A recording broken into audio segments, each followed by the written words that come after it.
Bismillahirrahmanirrahim. Starting with the name of Allah, the Merciful, the Beneficent. I believe you all must be fine, and now you must have, I can say, enjoyed my first lecture on management, and must have seen me in pictures, and you may be able to perceive how I look, and if I am speaking, how I should look.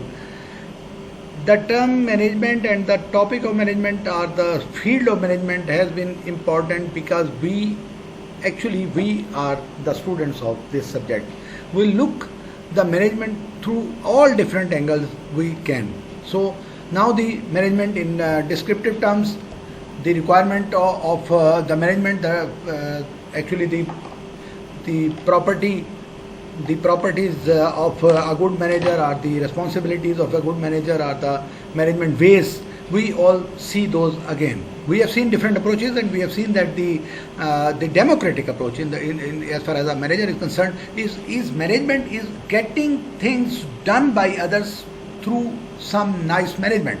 And by this, if we fit this application in the democratic approach of the management, that means we allow all participants, the manpower in the management, to themselves to contribute, to come forward, and to adopt, or to request, or to desire for their own role in as far as the management is concerned. So see it again, and we will repeat it again. The term management is used in many senses, and it sometimes is confused with administration. I have repeatedly said that administration is just getting things done, and those may be just a part of a job. But the management means the completion of the job and getting things done through people and in a democratic way. So sometimes with the organization, some equate the term management and administration. They feel it's the same. Those are not the same. The management is actually the management is the best utilization of the available resources, particularly the manpower. Then is the other view is that administration broadly means getting things done, and the management is purposeful and effective use of resources. Again, I repeat, the administration is just broad sense and means getting things done, but the management is the effective and most purposeful use of manpower, material, finances, machines, other resources available for the fulfilling of the predetermined objectives, to achieve the goals, to achieve the targets. In theory, management consists of 4 basic activities. What those are, we have already seen. Just repeat: planning, first of all, determining what is to be done, planning first. Then is the organizing, then the setting up the framework or apparatus and making it possible for groups to do the work. Organizing, setting up the framework and apparatus and making it possible for the groups to do. And of course, organizing the things in such a way that it is feasible. Now it's workable atmosphere and feasible for the manpower, feasible for the directors, feasible for the labor, feasible for everybody to perform, and communicating, motivating people to do the work, and of course finally monitoring or controlling, which may actually be a sort of an administration, checking to make sure that the work is progressing satisfactorily. Management techniques are familiar in business. The same approach is there for the management. Same approach is there, are familiar in business, in industry, in defense, and in the other fields like health. The current emphasis by WHO and many governments is on improving the efficiency of the healthcare delivery system through application of the modern management methods and techniques. They want new techniques to be applied so that the healthcare system can be improved, particularly the primary healthcare system. That's the emphasis of the WHO and many health departments of different countries. Then is the management methods and techniques. What the methods we can use in management, and what techniques we apply. The management techniques are many.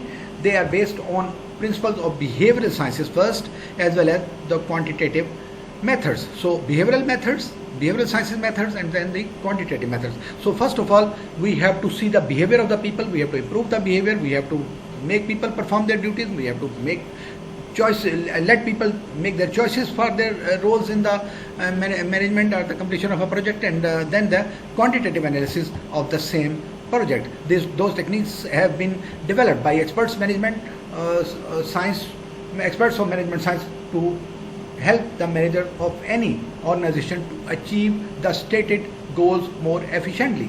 Efforts are being made by the WHO for making these techniques more popular for application in health field. That is why repeatedly everybody is looking after, because the WHO authorities believe that if modern techniques of management have been applied, the health system in any part of the world can be improved. A brief account of these techniques and methods is given below. Just look into the methods or techniques for the management. First is the two ways. First is the behavioral sciences methods based on behavioral sciences. First of all those, first is the organizational design. Poor organization must result in waste of resources. Obviously, if we organize the things in a wonderful way, that we try to get the things done in an organized way, from where say for example vaccination of the polio vaccination for the children, from where how the vaccine will come, how it will be, cold chain will be maintained, where it will be stored, who will carry, how the cold chain will be maintained, who will be responsible at the storage center, then how the delivery will be done, then who will be the campaign support person, who will be the supervisor, who will be the area supervisor, who will be the leader of the team leader, and how the team will work. So if organization is there, it will perform. And if haphazardly you do this job, you do the mechanical approaches there, as I've said you, to the approaches of the management, mechanical approaches A, B, C, D, you do this one job, you do second, you do third, that is just useless. So it's a theory of management that organization must be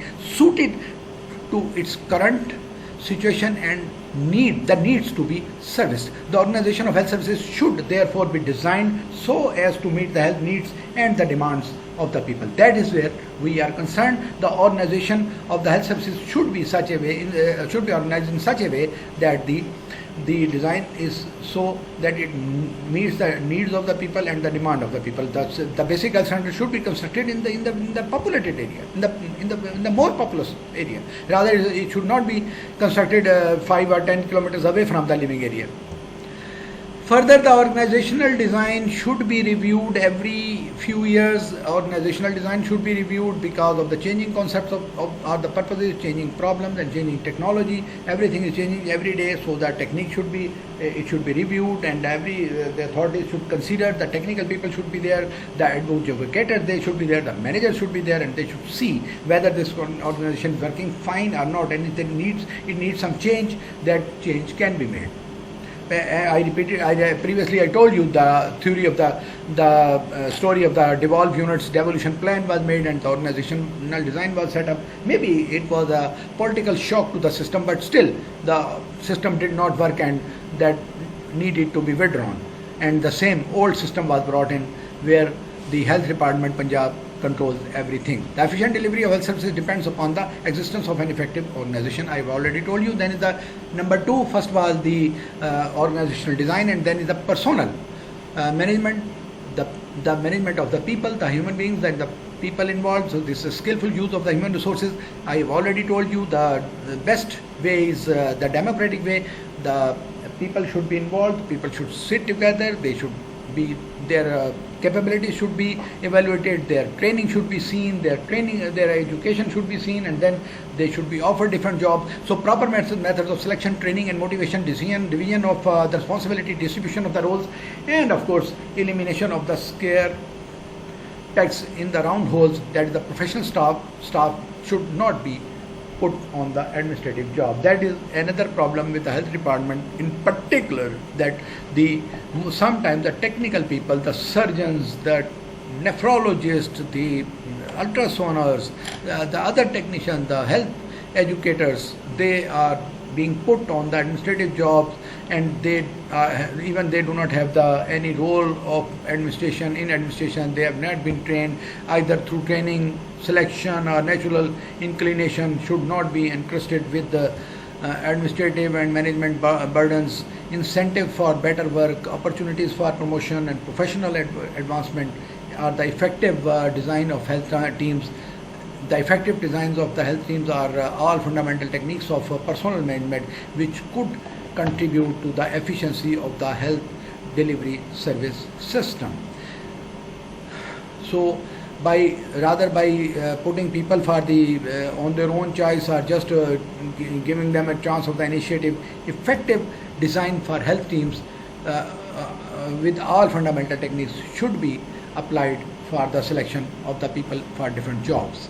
Communication, then is the communication. First was the design, then is the personal management, now is the communication.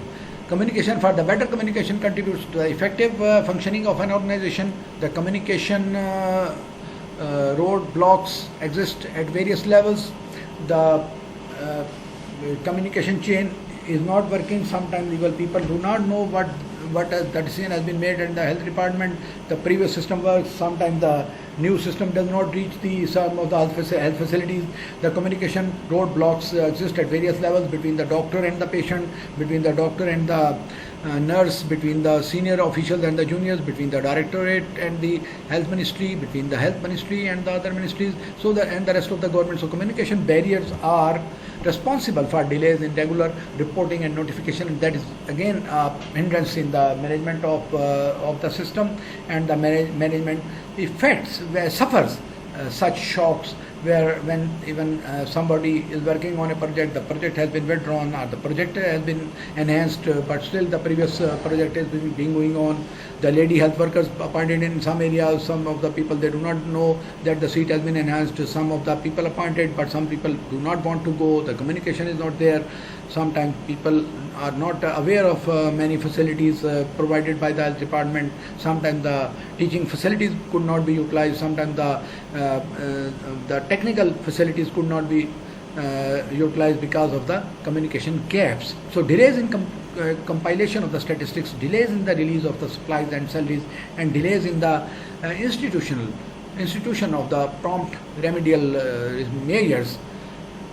In fact, those are some of the major weaknesses in health ministries. One of the tasks of health management is to solve the communication problems by establishing suitable vertical and horizontal communication channels. Of course, the horizontal channel to me maybe just is a postal letter, or the written orders, and the vertical programs is through other means of by the nowadays mobiles, the laptop, the WhatsApp messages, the live Skype, or the live coverage, live communication, live type of the meetings, and everybody can join and can be helpful. So those are the vertical channels.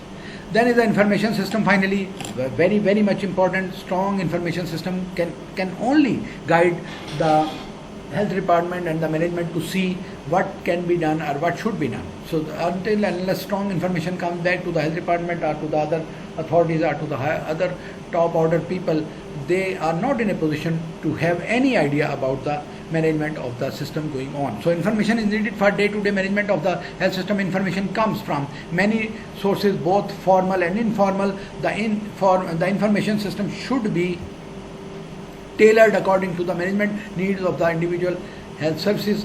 The function of an information system consists of collection, classification, transmission, storage, retrieval, transformation, and display of information. A good information system provides data for monitoring and evaluation for the health programs, and gives the requisite feedback to health administrators and the planners at all levels. The computers can play a great role in improving the health information system. Finally, the management by objectives. First, we have to set the targets, we have to make the objectives, we have to decide what is our destination, where we want to go, what should be the end result of the objective of the design of the program. So objectives are set forth for different units and subunits, and each of which prepares its own plan of action, usually on a short-term basis. This helps in achieving the results more efficiently and more smoothly.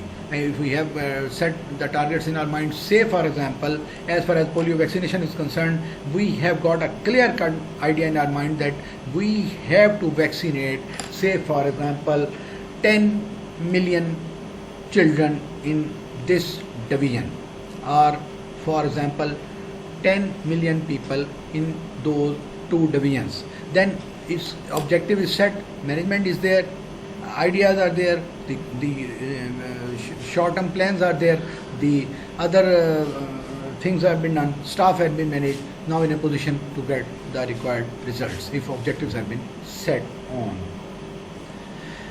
Then the second category, first was the behavioral sciences method, and then is the techniques, and then now is the quantitative methods. Quantitative methods obviously related with the information system and the quantity, with the definitely direct results, direct figures, direct knowledge, direct data. So quantitative methods are delivered from the field of economics, operational research and budgeting. So operational research is there, we know how many centers, how it was done. Economics is there, what money we can spend on this project, and of course the budgeting, and the budget is there. Some of these techniques have a great role in the management of health services. So first of all, cost benefit analysis. Cost benefit analysis. Whether the cost benefit, if we spend this money, can we get this money back or not? So this is a management technique which has attracted the widest attention for the application in the health field. The economic benefits of any program are compared with the cost of that program. The benefits are expressed in monetary terms to determine whether a given program is economically sound and to select the best out of several alternate programs. I mean to say, this may be true for a public health program, or this may be for the private project, private health project. If this is the cost benefit analysis, cost benefit is there, the program works, are whether we are spending this money and this money is worth to the people living in that area, or their money is saved on the health expenses if this health project is being launched by the government, and government provides this facility of healthcare, for example dialysis or anything else, and the people, if the public project provides dialysis to 100,000 people, they are getting benefit, and if they go to the private institutions, what benefit will be there? So if the comparison gives a better result or a favorable result, the project should be adopted. The main drawback of this technique is, this technique is that the benefit in the health field as a result of a particular program cannot always be expressed in the monetary terms. We generally express the benefit in terms of births or deaths prevented or illness avoided or overcome. Hence the scope of applying this method is rather vague. This is another problem, that if some family planning program is there, if some primary healthcare program is there, so sometimes we are not in a position to tell how much money is saved.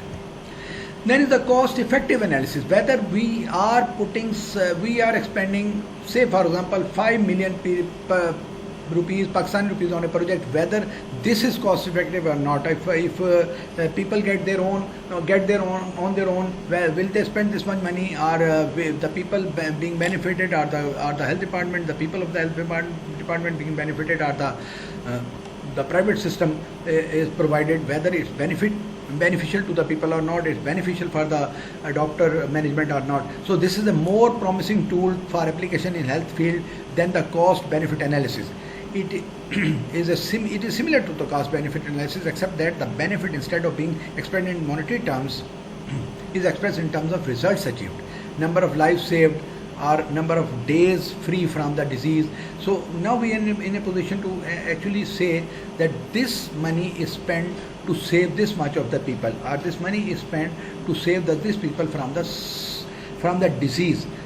This much people have been saved from disability, have been converted from disability adjusted life years to the health adjusted life years. So dailies to Haleys. However, even most effective analysis is not possible in many of the cases. Then is the cost accounting. That is again another important aspect of our studies. It provides basic data on cost structure of any program. Financial records are kept in a manner permitting costs to be associated with the purpose for which they are incurred. Cost accounting has three important purposes in health services. Cost accounting: 1. Cost control.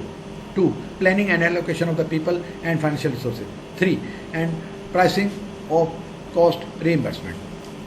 That is, of course, we all can see that the cost control, obviously we can control. If we have the accounts, we can control. Then planning and allocation of the people and financial resources.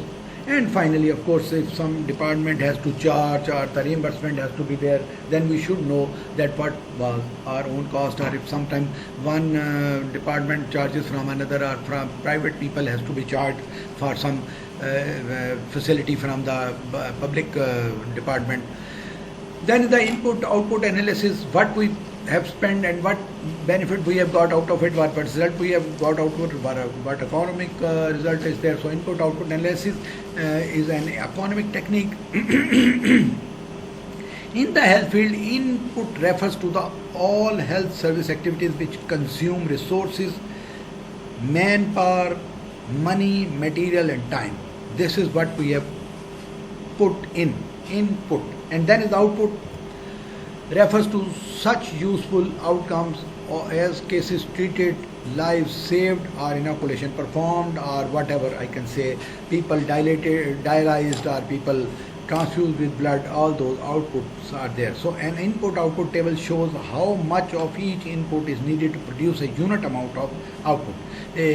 At the end of the day, if we have a complete data and we have got good analysis with us, then we are in a position to see that how much money is required in the treatment or in the dialysis of a single person. So I mean to say, input-output analysis enables the calculations to be made of the effects of changing the inputs. So we can see that if input was more or if input was less and the result could not be achieved, or input was more and some of the resources wasted in that time. Say for example, 100 people could be analyzed in a day, dialyzed in a day, but only 40 came, then input should be decreased and the services should be for the 40 people only. Then is the model should be, or the aim should be, or the target should be in our mind. The model is a basic concept of management science. It is an aid to understand how the factors in a situation affect one another. It is an abstraction of the reality, not the reality itself. It is an abstraction, I repeat, of the reality and not the reality itself. The decision process includes the use of a model. Sometimes we can say, if we have in our mind that some unit is working in this part of the world, in Europe, in England, in London, in America, and we want to establish. So it's just an abstraction, and maybe we cannot straight away decide and implement or start that project in the same way. Maybe it's a modification of that program, but still we have a model in our mind that we want to set a model of that nature. Then is the system analysis. Of course, the rechecking of the system, the rechecking of the analysis of the system should be there. The purpose of systems analysis to help the decision makers to choose an appropriate course of action by investigating its problem, searching out objectives, finding out alternatives, alternative solution, evaluation of the alternatives in terms of cost effectiveness, re-examination of the objectives if necessary, and finding the most cost effective alternatives. System analysis is essentially finding the cost effectiveness of the available alternatives. That is where we are concerned, that if such facilities are, and even for the technical firms or for the mechanical firms, for the companies, that this system was appointed and if this system is changed, now we want to shift this system to another system, third generation ELISA to fourth generation ELISA, refer turn to another system, or another biochemical system can be better than this. So system analysis helps us to decide. So system analysis is essentially finding the cost effectiveness of the available alternatives. The system can be a hospital supply system, an information system, a total community health system, an outpatient clinical, or any other system with the problems of management. A system may be made of independent subsystems. Now is the network analysis. This is the most important section of the quantitative technique or the method as far as the health management is concerned, as far as the health management application of the health management is concerned. A network in a graphic plan of all events and activities to be completed. In order to reach an end objective, it brings greater disciplines in planning The two common types of network techniques are, one is the PERT and other is the CPM. So first, PERT is the program evaluation and review technique. Program evaluation and review technique is PERT is a management technique which makes possible more detailed planning or more comprehensive supervision. Every housewife who plans a meal so that each part of the menu is completed at the same time is using the basic technique of PERT. The essence of PERT is to construct an arrow diagram. The diagram represents the logical sequence in which the events must take place. It is possible with such a diagram to calculate the time by which each activity must be completed and to identify those activities that are critical.